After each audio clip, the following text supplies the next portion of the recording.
রাসূল সাল্লাল্লাহু আলাইহি ওয়াসাল্লাম বলেন, তিন শ্রেণীর মানুষ জান্নাতে যাবে না।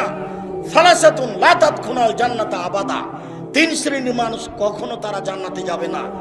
এক, মধুমেনুল খামর, যারা নিয়মিত বিড়ি, তামাক, জর্দা, সিগারেট, গুল, নেশাদার দ্রব্য খায়, পান করে, তারা জান্নাতে যাবে না।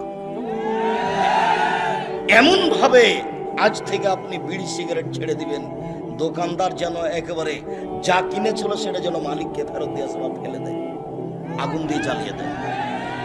আর তুমি যদি আবার এখান থেকে উঠে গিয়ে আবার সিগারেট লাগাও, তখন তুমি মনে করিয়ে কি ব্যাপার, আমি কি পশু নাকি? বুঝেও তো বুঝলাম না, আমি তো বুঝলাম, তারপরে আবার আমি ভালো হতে পারলাম না কেন? তাহলে কি আছে আমি পশুর মতো হয়ে গেছি? ফকির ভিক্ষা চাইলে বলেন মাফ কর, আর ওই টাকা দিয়ে বিড়ি সিগারেট কিনে দিন রাত খান, শরম হয় না কেন? রাসূল সাল্লাল্লাহু আলাইহি ওয়াসাল্লামকে জিজ্ঞাসা করা হয়েছিল, আল্লাহর নবী, আইউল আমালে আফজাল, পৃথিবীতে কর্ম হিসাবে সবচেয়ে উত্তম কোনটা? মানুষ যে সব কাজ করে তার সবচেয়ে ভালো কাজ কোনটা?